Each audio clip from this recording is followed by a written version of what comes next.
Hi, everybody. My name's Jay Agner. Welcome to the First Customer Podcast. We talk to founders about, you guessed it, how they got their first customer. This episode and every episode is sponsored by my company, JDAQA Software Testing. We're your one-stop shop for manual, automated, performance, and security testing. Check us out at jdaqa.com. And with that, let's get on with the show. Hi, everyone. Thanks for joining the podcast. My name's Jay Agner, the First Customer. Today, I'm lucky enough to be joined by Peter Wight. Hi, man. How you doing? I'm doing good, man. How you doing?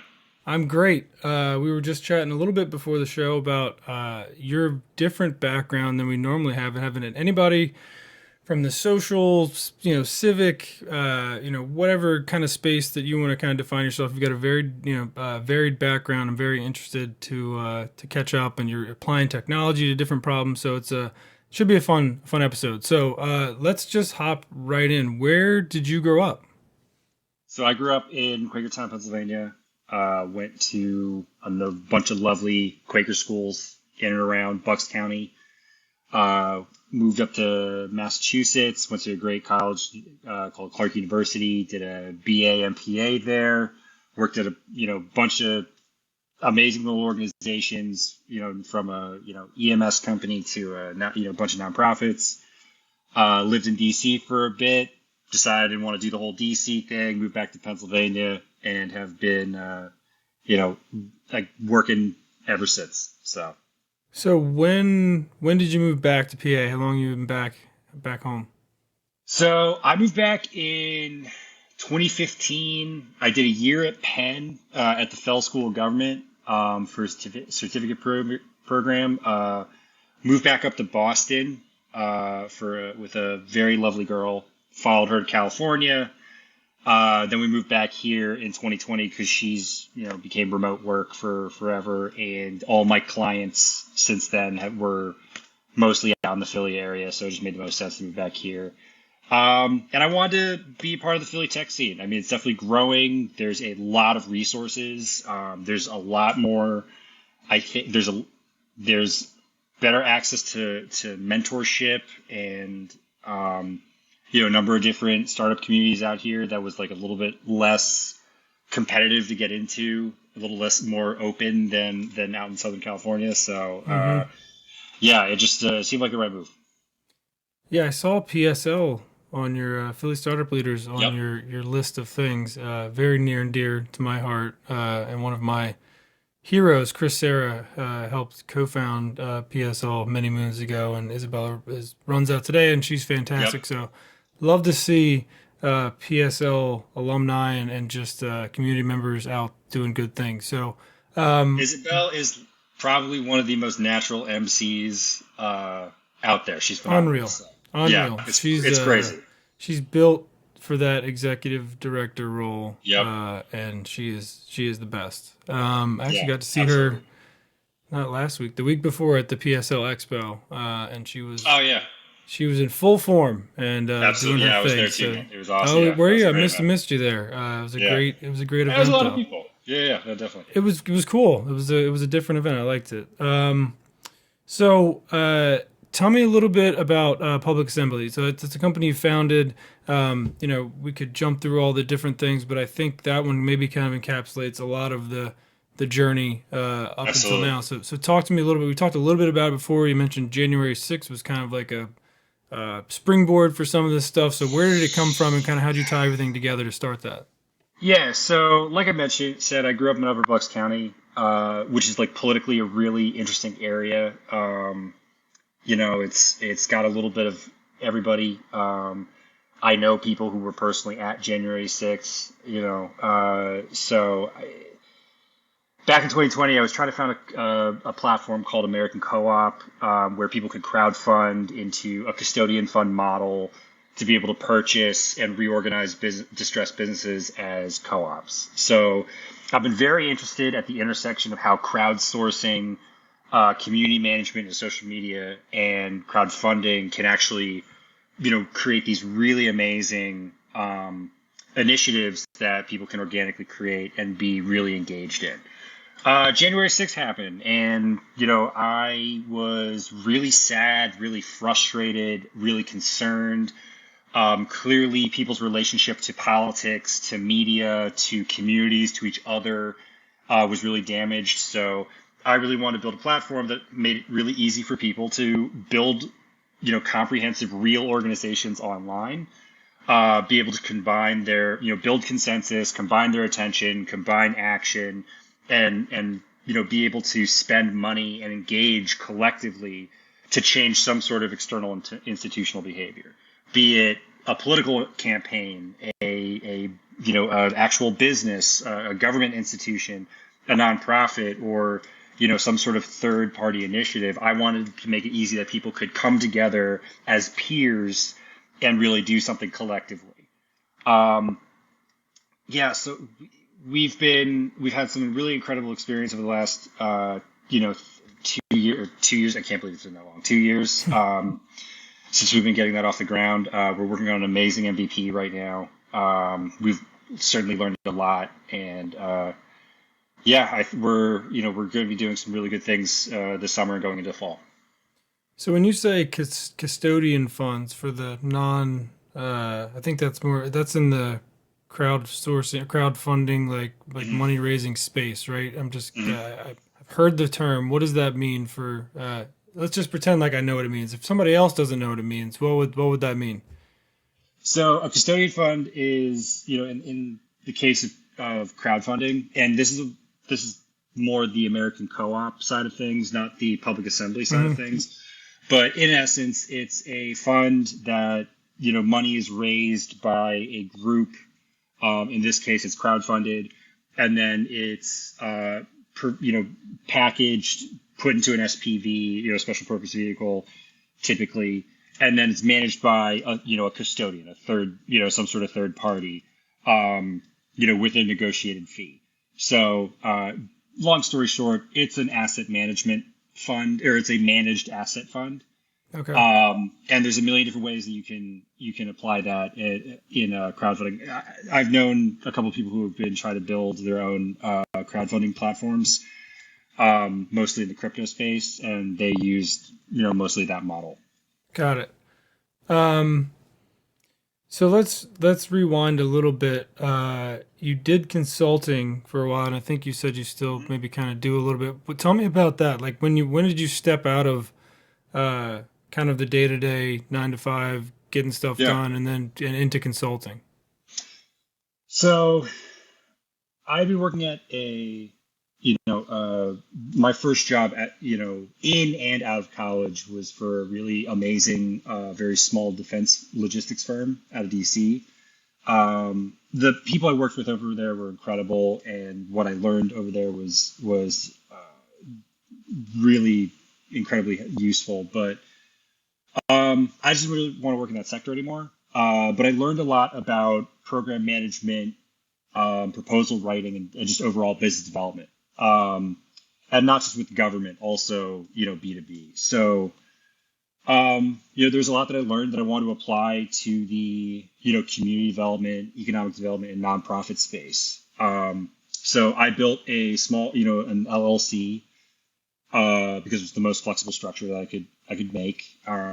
Where I wanted to provide sliding scale services. What I mean, when I went back to grad school, I would take these practicum or just pro bono projects. Doing strategic planning, strategic marketing, business development projects, and I would be doing these. I did all these one-off projects as a generalist, so I just created a structure where I could provide a sliding scale to clients. Your higher paying foundations could subsidize the work going towards lower resource nonprofits.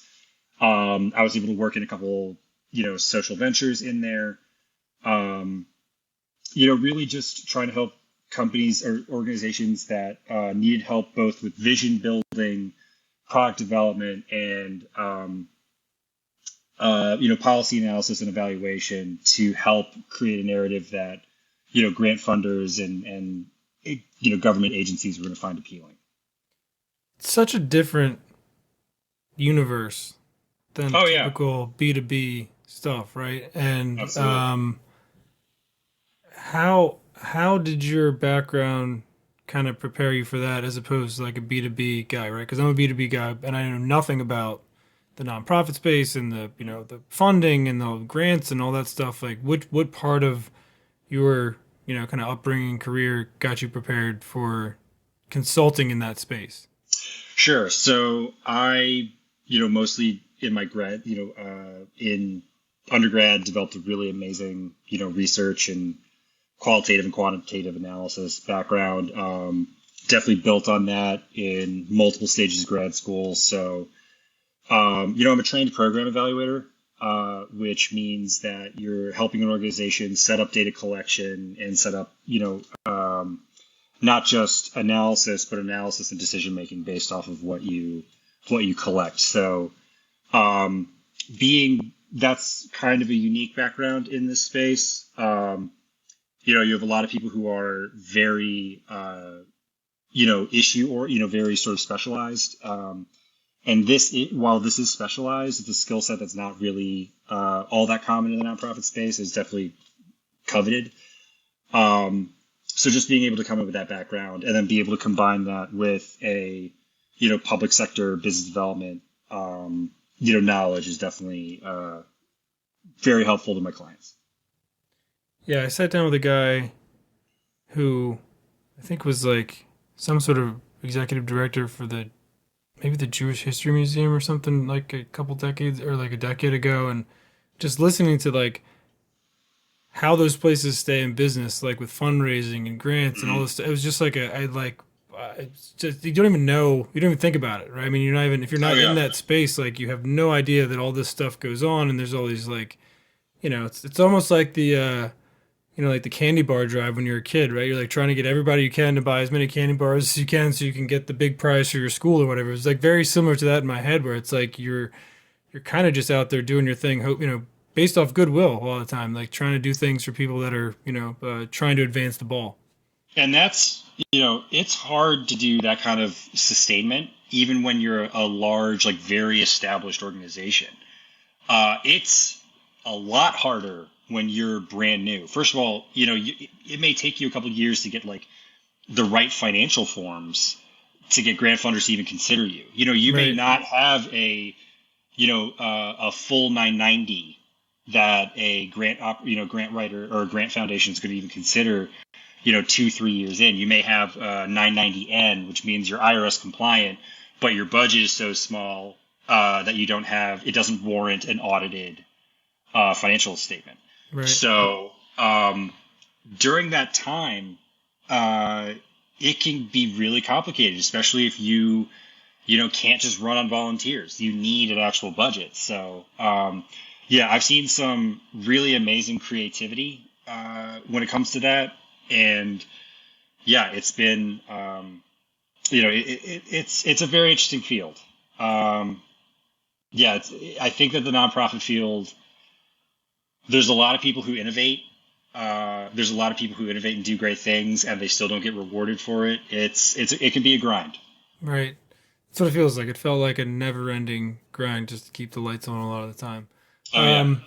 So, is there like other platforms, like Public Assembly? Is you guys kind of the only game in town? Like, what is your? I feel like I say the word niche too much anymore, and I feel like it's almost played out at this point. But like, what is your specialty? What are your attractors to it?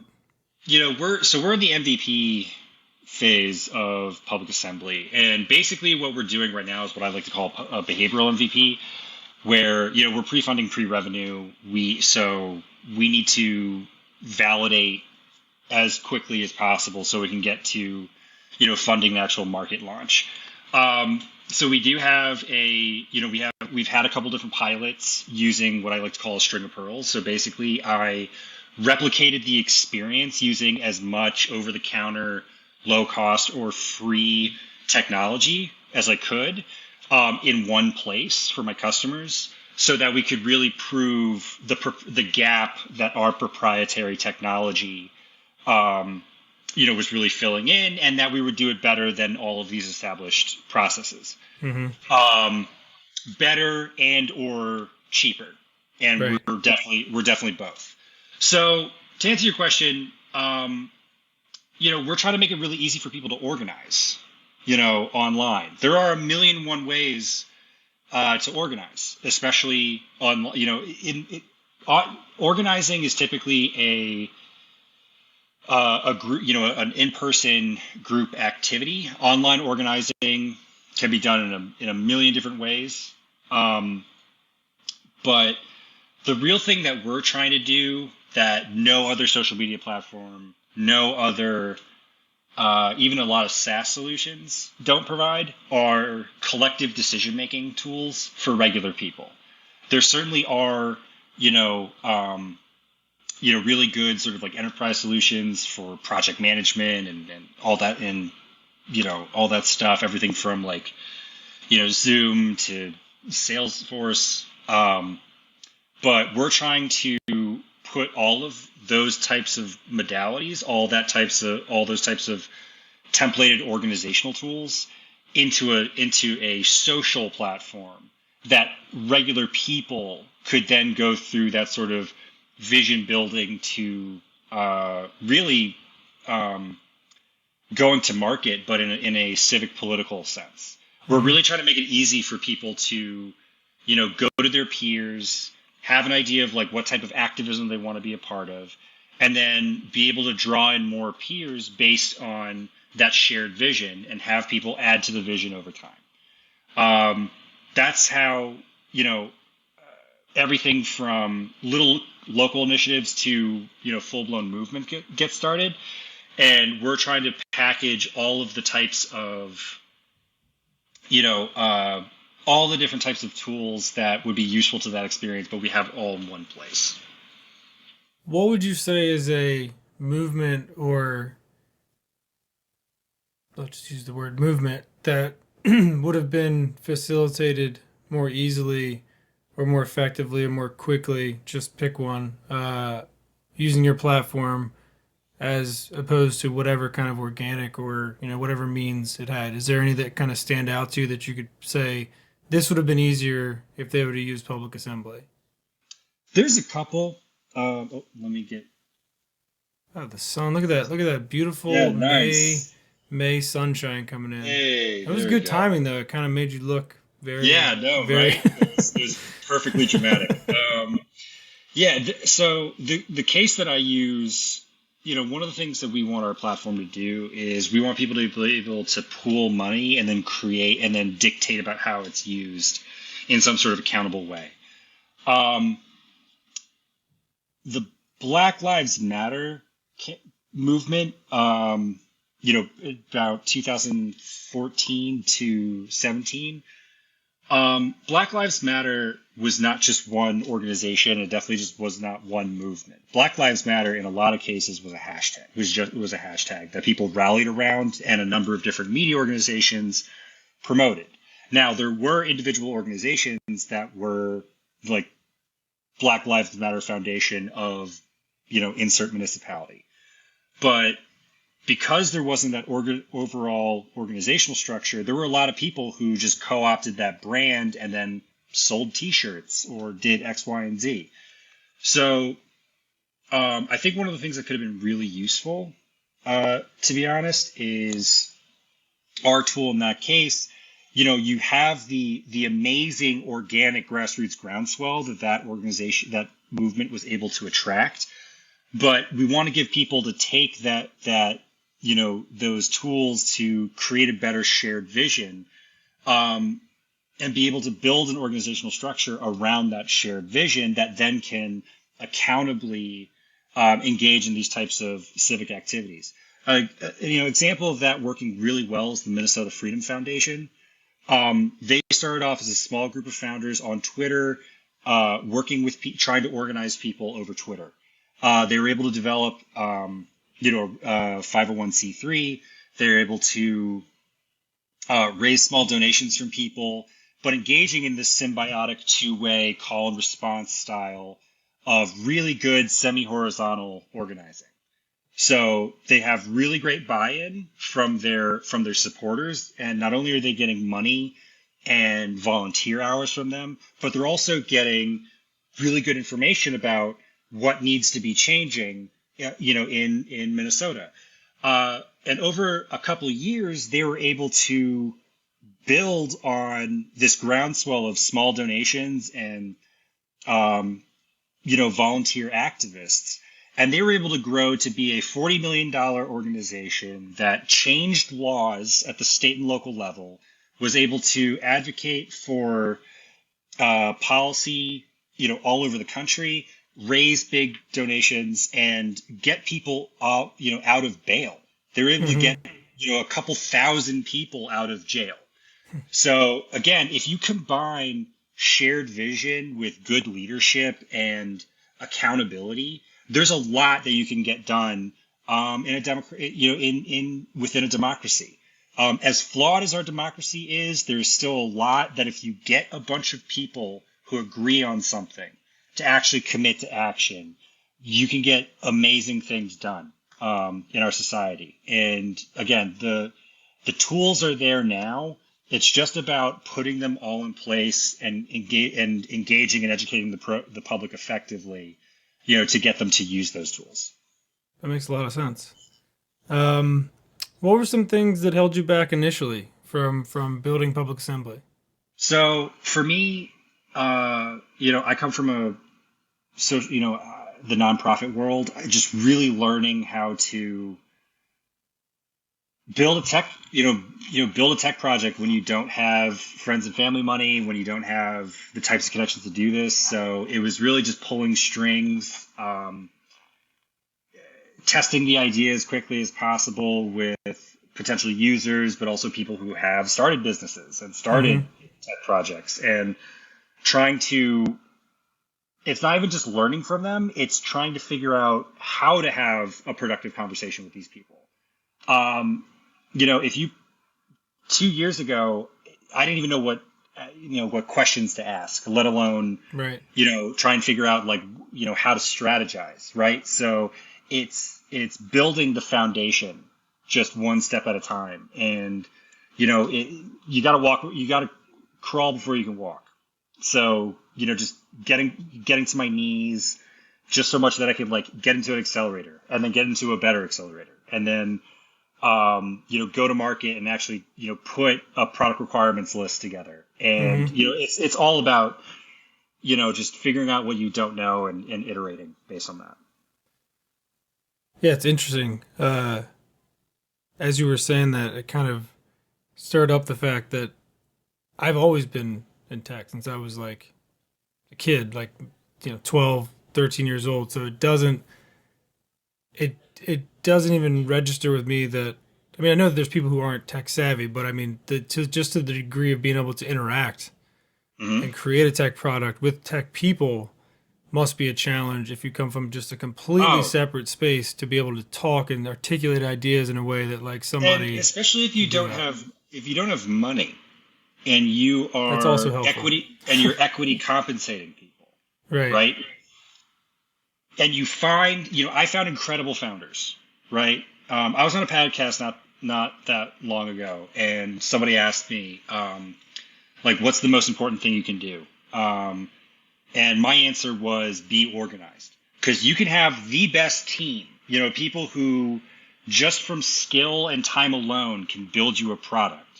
But if you don't keep them motivated, focused, informed, supported, they're not going to stick around that long, even regardless of how much equity you give them. Because equity in the early stages, when you're pre-funding, pre-revenue, that is a belief-based construct. And if they lose faith that equity is going to be worth something, they're not going to be building products. They're not going to be, consulting to you. They're not going to be helping you get to market and be able to build value. So, it's really easy for people who are in my stage that, regardless of how good the idea was, you can lose perfectly good people because you just don't know how to best to use them. And, I certainly stumbled a couple times. I was excited to, one of the points that I really want to get to potential founders who may be listening to this is that you have to learn to deal with when you've made a mistake or the response that you're getting from your customers is not good. You have to learn how to pivot from something that is either out of your control that you messed up on, or is going not how you want it to. Because we've pivoted from this, we haven't had we haven't had showstopper yet, but we've certainly had to like go back and realize, oh, we need to do this differently. You know what I mean? I had revenue for public assembly in November, or not Right. November, January. But I had to. It was hard for me to turn revenue off. And realized that we had deployed too early, and we had to go back to the drawing board. And we're shopping this idea around with investors now. And when I told them that, a lot of investors were actually really impressed by that, because that means that we made a very intelligent decision based on real market data, and we're able to incorporate that not only into the product but into the strategy of the overall business. We were able to adapt, is what I'm saying. So I hope that gives you a good idea about where we are. That makes a lot of sense, and I always tell people, something I heard a long time ago makes a lot of sense. You can disprove that something doesn't work before you're in production and in your customer's hands, but you can't prove that it works until it's in their hands, right? So like and I also think that if anybody tells you that they know 100% what their business is at any given time, I typically think they're full of shit, right? Because you're always pivoting, you're always changing, you're learning new things, you're doing research, you're constantly changing and evolving your business. So, I think all those things make a lot of sense, and I hope some founders out there kind of hear that. It's okay if a hypothetical idea was wrong. It's okay that if you went to market, you tested it, and 1% to 100% of it needed to change. Yep. That is okay. Yep. It's a brave thing to be able to take that kind of criticism and do something with it. Right. It would be the only way you could fail in that situation is if you somehow talked yourself into not going to market, or you went on ahead anyway with something that the market is telling you not to go forward with. Well, I think a lot of times people you invest a lot of. It's easy for us to sit here and say this now, but if you've invested hours, days, months, years of your life in a certain aspect or avenue that you think is going to be the next biggest thing on earth, and it turns out your customers say that it's not, or the market says that it's not, I think it's easier than it feels right this second to move forward with that. Right. And I think a lot of founders and companies do that. They're like, we've done this, sure. We've built it, we've got to go. And, it's certainly, as I get older and get a little more mature, my wife would probably argue how much mature I've gotten, but I try to not hold on to anything too tightly. Any belief, any idea, anything. It could be right today, it could be wrong tomorrow, it could have been wrong yesterday, and it's right. You never know. So I think that pivot's a great point. If you had to start everything all over again, and it's only been a couple of years, but if you had to start everything all over again for public assembly tomorrow, what would be step one? Start over. The iterative path that we've been on, I think that what I would have changed is fine. I think I would have wanted to conceptually test the idea earlier than I did. I focused on, okay, I've got this amazing idea. It's timely, it's radical, it's innovative, but we're not reinventing the wheel, so people are going to get it. Right. I then focused on, let's find the best advisors who can even help me find the best co-founder. And I think what I would have done first instead is set up an organization so that there's some sort of incorporated entity as cheaply as possible. I use Harvard Business Services because they're straightforward and they're relatively low cost to get started. So have a company, and then just get a small brand together, get a logo, and then start just market testing the hell out of it, concepts of it, just using Google Sheets and just surveying the hell out of it on social media. Just start really just as quickly as you can getting some market data. Again, make it ready that you can present it, but not so much that you're slowing yourself down. There's a million and one ways that we're surveying people now. And I surveyed a lot of people over the last couple of years. I did a lot of random samples, but I would have started even earlier to make those even more productive. Give me 1 second. Sure.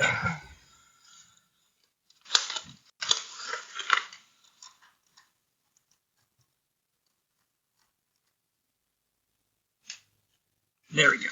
Much better. Oh, there you go. Much now I can see your face. Yeah. Let's change gears a little bit. What are 3 things that you're doing health-wise to kind of keep yourself around as long as possible? So I just invested in a rowing machine and a jump rope. As you can see in the background, got the Peloton. I'm a Peloton junkie, so Oh yeah. yeah, I am. I love Peloton. I love the classes, but you can't do the same type of cardio every day. That's You can't dead you on. can't be Dead you on. can't be bored, and you got to do a rotation. Because if you get bored, you're not going to do it, and you're Yeah. also not going to push yourself. So I like to rotate between high intensity cardio and moderate and like long duration cardio. Mm-hmm. So yeah, jumping rope really just been the best, to be honest. I love it. I love that. Yeah, it's just like you can get a lot done in a short period of time. You're really working your core, and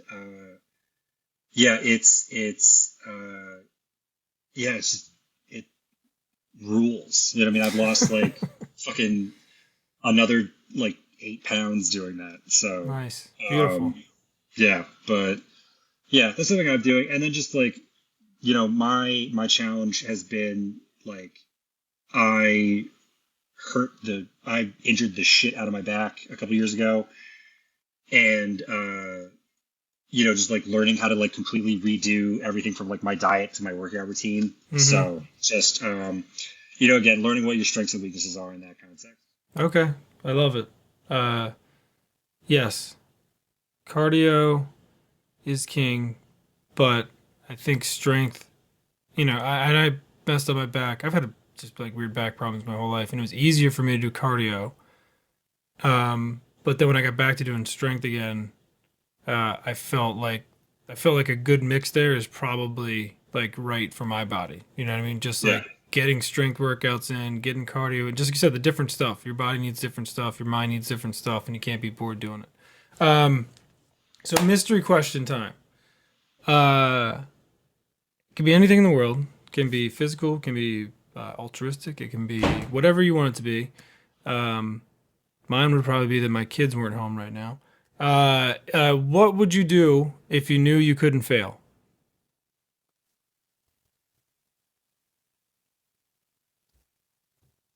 My passion is, I think that our society now needs greater, like real democratic institutions. And I don't mean democratic as in the party. I mean of the people. If I knew we couldn't fail, I would try and build an institution that could extract resources from fiscal markets and be able to put them into initiatives that were basically directly by like direct democracy or semi-direct democracy, to allocate those funds. I think that right now, the concept, a huge part of technology over the past, 30 years has been about disintermediation. And I feel like I don't believe in democracy in terms of government, but I do believe that democratic institutions are easier to start more than ever. And that The promise of Web3. I don't believe in blockchain or crypto at all, but I do believe that the new cultural phase of the internet is, it started off that you could build an organization on the internet, a business, and you could build a, nonprofit and a political campaign on the internet. I Mm-hmm. really do believe that the next phase is how do you build real institutions on the internet that have the ability to move and dictate resources, but have popular buy-in as well. Wow. So that's what I would do. That's a new one. Democratized institutions. Certainly the newest one on the list. Well, it's been great, Pete. You were a very talented, smart, outspoken guy, and I love it. I love all the things that you've got going on. Where can people find you if they want to learn more about Pete, and if they want to learn more about public assembly? Like, where are the places to go? So we have ourpublicassembly.com.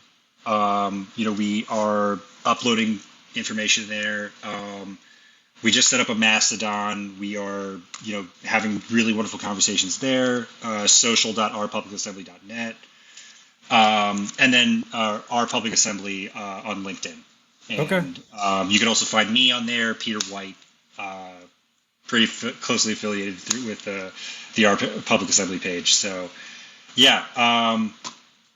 If anyone wants to, we have several emails on there. Would love to have you sign up, or you can directly reach out if you ever want to have a conversation about what we're doing. All right. Well, I'll link all that stuff, and people will come find you, Pete. Fantastic meeting you, my friend. We'll have to have lunch sometime. I'd love to hear all about your latest and greatest because you have a lot going on. So, Pete, thanks for coming on, buddy. It was nice having you, and I'll talk to you soon. All right. Thanks, Jay. Have a good one, man. See you.